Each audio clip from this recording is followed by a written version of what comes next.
everyone. Welcome to the AT&T Conference Center. My name is Frederick Steiner, and I'm the Dean of the School of Architecture at the University of Texas at Austin. It's my pleasure to welcome you this morning. It was 20 years ago today. I feel like I've just dropped out of a Beatles song.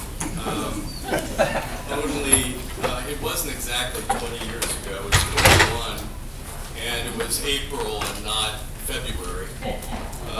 In 1993, George Thompson and I, there we are 21 years ago, pulled together many of the established scholars in our field, as well as people that at the time were rising stars, some of the young Turks.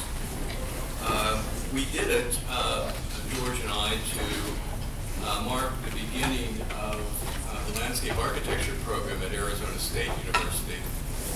Something of Johnny Appleseed of landscape architecture programs. It seems wherever I've been, the new one has started, even in China.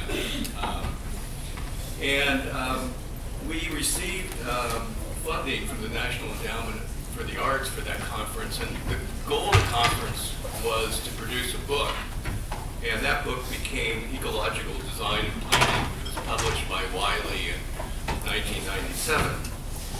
And it proved to be an influential book, and it's still in print today, translated into several languages. And about a year ago, I teach a course called Environmental Readings, and my students said, when are we going to update? When are you going to update that book?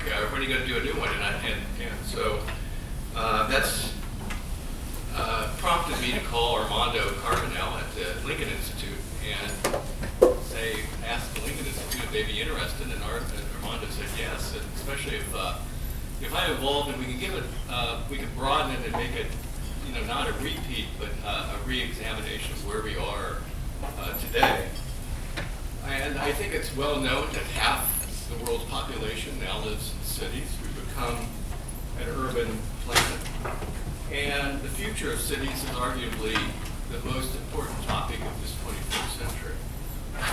The design and planning of green spaces in cities has been central to urban development since the beginning of civilization. During the 19th century, of course, Frederick Law Olmsted created a new vision for public parks, beginning with Central Park in New York City. During the 20th century, Ian McHarg argued and advocated that we use ecological knowledge to guide design and planning. In this new century, has given forms to new forms of green infrastructure, everything from the High Line in Manhattan to Sponge Park in Brooklyn. I think we see a lot of evidence of a new aesthetic emerging, a new urban ecological aesthetic. So George and Armando and I want to build on the Arizona model, but offer a fresh perspective. If you look at the photograph, some of the young Turks from the Arizona conference will be with us today. Carol Franklin refused to be classified either as young or established. She was always saw herself in between. We've at the Arizona, most of the participants were landscape architects. There were three of us that I would call hybrids. Myself, Forrester Andabusi, and Ian McHarg, who the three of us straddled the disciplines of landscape architecture and planning. We've added another hybrid today, Ina Marie Lister. And we brought in two sort of true planners, Tim Beatley and Danilo Palazzo. In Arizona, we had an architect who had become a landscape architect, Lori Olin, who will be with us again today and tomorrow. Plus, we have an architect who had invented landscape urbanism and now chairs the oldest landscape architecture program in the United States, that is Charles Waldheim. And that's a department that Laurie Olin once chaired as well.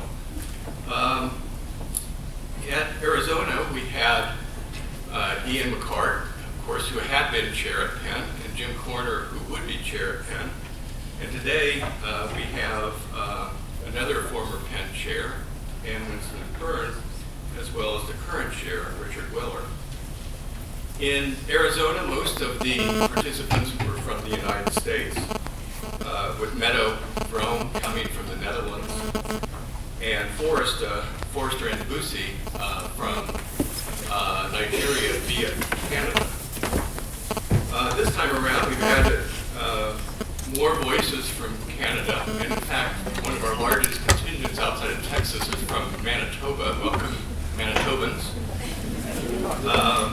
And also added speakers from Latin America, China, Italy, and Australia. There's one of the important voices that was missing from Arizona was Ann Winston Byrne, and sometimes we have a tendency to overthink things. And Ann had been a reference for us for the NEA grant, so we thought it was a conflict of interest to include her. And I learned yesterday, NEA said, why didn't you get invited to the conference? And I was like, well, we were trying to be no conflict of interest. So anyway, she's here with us today, and we'll be speaking in a moment.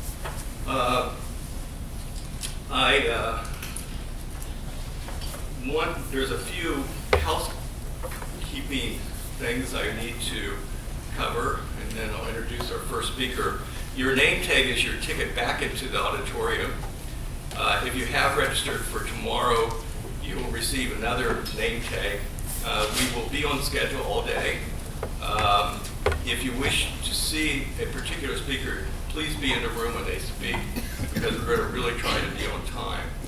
Lunch won't be provided today, and we will start promptly after lunch at 12:45. Tomorrow, I realize it's early, but we have to start at 8 tomorrow, so tomorrow we'll be really on time because there's another event at the Wildfire Center, so we have to be out. Our first speaker this morning is Forrester Debussy. As I alluded to, he came to the United States from Nigeria via Canada, and today he's made even a greater journey. That is from College Station to Austin. That's roughly the equivalent of traveling from Sparta to Athens. Forrester is the chair of the Department of Landscape Architecture and Urban Planning at Texas A&M University. His academic background is in geography and ecology, as well as landscape architecture and planning. He's the author of the important book, Ecological Planning, a historical and comparative account. He's a visionary leader in both planning and landscape architecture. Please join me in welcoming Forrester Debussy.